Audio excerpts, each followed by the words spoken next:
Hi,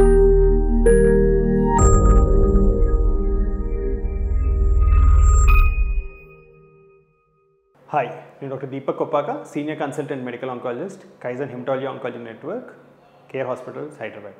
so ఇవాళ రోజున మనం ప్రాస్టేట్ క్యాన్సర్ గురించి మాట్లాడుకునే దాని గురించి కంటిన్యూ చేద్దామండి. సో ఇప్పుడు మనం ప్రాస్టేట్ క్యాన్సర్ గుర్తించిన తర్వాత ట్రీట్మెంట్స్ ఎలా చేయాలి, ఏ స్టేజెస్లో మన ప్రాస్టేట్ క్యాన్సర్ని గుర్తిస్తాము, దాని తర్వాత ఇది గుర్తించిన తర్వాత ఏ ఇన్వెస్టిగేషన్స్ చేస్తాము అనేది మనం మాట్లాడుకుందాం. సో ప్రధానంగా ప్రాస్టేట్ క్యాన్సర్ ఇంతకుముందు మనం మాట్లాడుకున్నట్టు ఉండే సిమ్టమ్స్ ఏంటి అంటే యూరినరీ ట్రాక్ సిమ్టమ్స్ ఉంటాయి అన్నమాట. అర్జెన్సీ కానివ్వండి, ఫ్రీక్వెన్సీ కానివ్వండి, యూరిన్ తొందరగా ఫిల్ అయిపోయినట్టు అనిపించడం, ఇన్కంప్లీట్ వాయిడింగ్, ఇలాంటి ఇబ్బందులతో పేషెంట్స్ ప్రజెంట్ అవుతారు. ఈ ప్రాసెస్లో పిఎస్ఏ అని ఒక టెస్ట్ చేసి పిఎస్ఏ పెరిగిన తర్వాత అల్ట్రాసౌండ్లో ప్రాస్టేట్ సైజ్ పెరిగిందా లేదో చూస్తారు సహజంగా. సో ఇది ఉన్న తర్వాత ప్రాస్టేట్ క్యాన్సర్ నిర్ధారణ చేసుకునే ప్రాసెస్ ఏంటి అంటే బయాప్సీ. సో ఇది రెండు రకాలుగా చేస్తారు. ఒకటి ట్రస్ గైడెడ్ బయాప్సీ, అంటే ట్రాన్స్ రెక్టల్ అల్ట్రాసౌండ్ అనేసి ఒక మెషిన్ ద్వారా ప్రాస్టేట్ గ్రంథిని క్లియర్గా చూసుకొని ఏ ఏరియాస్ అయితే సస్పీషియస్గా ఉన్నాయో ఆ ఏరియాస్ నుంచి బయాప్సీ తీయడం జరుగుతుందన్నమాట. ఇది ఇంతకుముందు ఏంటంటే బ్లైండ్గా ఒక 12 ప్లేసెస్ నుంచి ప్రాస్టేట్ నుంచి బయాప్సీ తీసి క్యాన్సర్ ఏ పార్ట్స్ ఆఫ్ ప్రాస్టేట్లో ఉంది అనేది నిర్ధారణ చేసేవాడు. ఇవాళ రోజున ఇది చేసే ముందు ఎంఆర్ఐ, మల్టీ పారామెట్రిక్ ఎంఆర్ఐ అని ఒక లేటెస్ట్ ఎంఆర్ఐ చేసి దాన్ని అల్ట్రాసౌండ్లో కంపేర్ చేసుకుంటూ ఏ ఏరియాస్ సస్పీషియస్గా ఉన్నాయో ఆ ఏరియాస్ నుంచి బయాప్సీ తీస్తున్నారు. ఈ బయాప్సీని మళ్ళీ మైక్రోస్కోప్ కింద పూర్తిగా స్టడీ చేసి ప్రాస్టేట్ క్యాన్సర్ ఉందా లేదా నిర్ధారణ చేస్తారు. తీసిన కోర్సులో ఏమాత్రం ప్రాస్టేట్ క్యాన్సర్ ఉంది, ఎంత నార్మల్ ప్రాస్టేట్ గ్లాండ్ ఉందో చూస్తారు. Prostate right side left side ఏ పర్సెంటేజ్లో ప్రాస్టేట్ గ్లాండ్ ఇన్వాల్వ్ అయిందో చూస్తారు. ఇదే కాకుండా క్యాన్సర్ని కూడా ప్రాస్టేట్ ఎడినోకార్సినోమా అని 5 భాగాల్లో విభజిస్తారనమాట. దీన్ని గ్లీసన్స్ గ్రేడ్ గ్రూపింగ్ అంటారు. సో ఈ గ్లీసన్స్ గ్రేడ్ గ్రూపింగ్లో 1 అన్నది చాలా బినైన్, అంటే నార్మల్ ప్రాస్టేట్ గ్రంథికి పోలిన క్యాన్సర్ కణాలు ఎక్కువగా ఉంటాయి అండ్ ఇవి చాలా బినైన్గా ఉంటాయి. సో చాలామందికి ఈ గ్లీసన్స్ గ్రేడ్ గ్రూప్ 1 ఉన్న వాళ్ళకి ట్రీట్మెంట్ కూడా అవసరం పడకపోవచ్చు.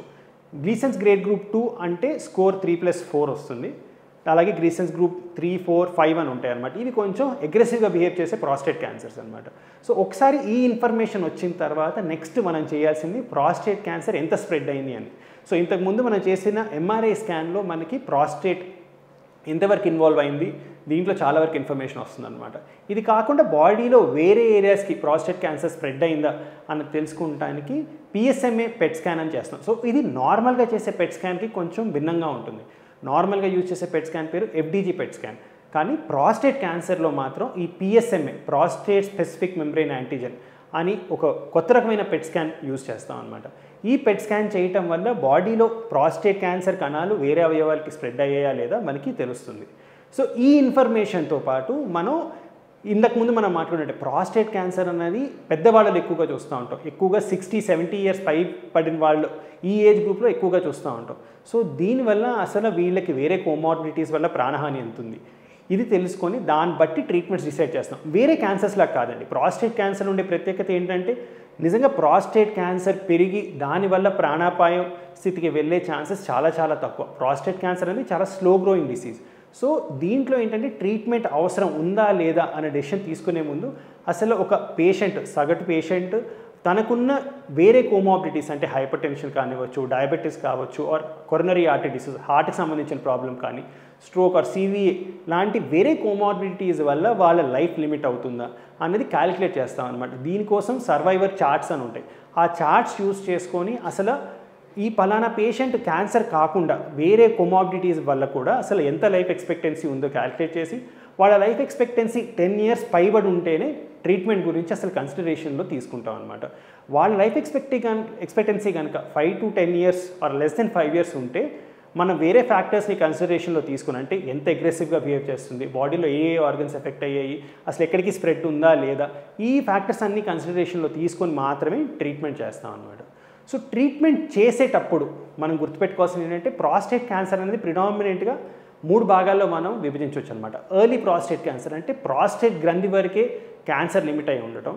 తర్వాత లోకలీ అడ్వాన్స్ ప్రాస్టేట్ క్యాన్సర్ అంటే పక్కన అవయవాలకి కొంచెం ట్యూమర్ స్ప్రెడ్ అవటం కానీ, పక్కనున్న లింఫ్ నోడ్స్కి ట్యూమర్ స్ప్రెడ్ అవటం కానీ, ఇది రెండో టైప్ ఆఫ్ ప్రాస్టేట్ క్యాన్సర్. మూడోది మెటాస్టాటిక్ ప్రాస్టేట్ క్యాన్సర్ అంటే బాడీలో వేరే పార్ట్స్కి స్ప్రెడ్ అయిన ప్రాస్టేట్ క్యాన్సర్. సో వీటి గురించి నేను బ్రీఫ్గా చెప్తాను. నెక్స్ట్ వీడియోస్లో వీటి గురించి డీటెయిల్ డిస్కషన్ మనం చేద్దాం.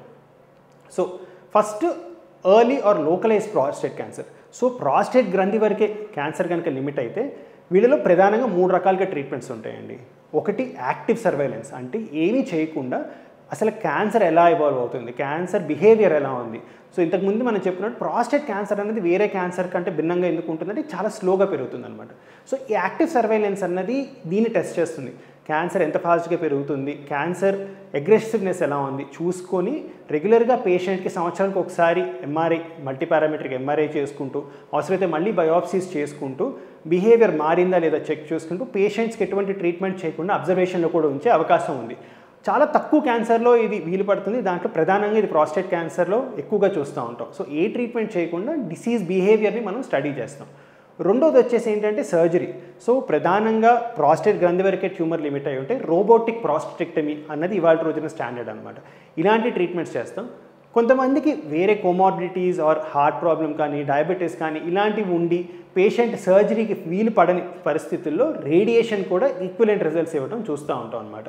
సో ఈ 3 రకాల ట్రీట్మెంట్స్ మనం ఎర్లీ లోకలైజ్ ప్రాస్టేట్ క్యాన్సర్లో ఎక్కువగా చూస్తూ ఉంటాం.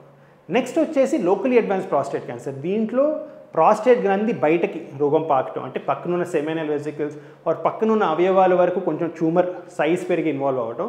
అదే కాకుండా పక్కనున్న లింఫ్ నోడ్స్కి కనుక ట్యూమర్ స్ప్రెడ్ అయితే వీళ్ళల్లో ప్రిడామినెంట్గా హార్మోనల్ థెరపీ ప్లస్ రేడియేషన్ అన్న ట్రీట్మెంట్ వాడటం జరుగుతుందన్నమాట. మూడో రకం వచ్చేసి మెటాస్టాటిక్ ప్రాస్టేట్ క్యాన్సర్. అది చాలా డీటెయిల్ డిస్కషన్ అవసరం పడుతుంది. దీంట్లో సర్జరీ, రేడియేషన్ ఎక్కువగా వాడటం జరగదు. దీంట్లో హార్మోనల్ థెరపీ, కీమోథెరపీ లాంటి ట్రీట్మెంట్స్ ఎక్కువగా వాడతాం. సో నెక్స్ట్ వీడియోస్లో ఈ మూడిటి గురించి ఇంకా డెప్త్లో ఇంకా డీటెయిల్గా మనం డిస్కస్ చేద్దాం. అప్పటి వరకు థ్యాంక్ యూ.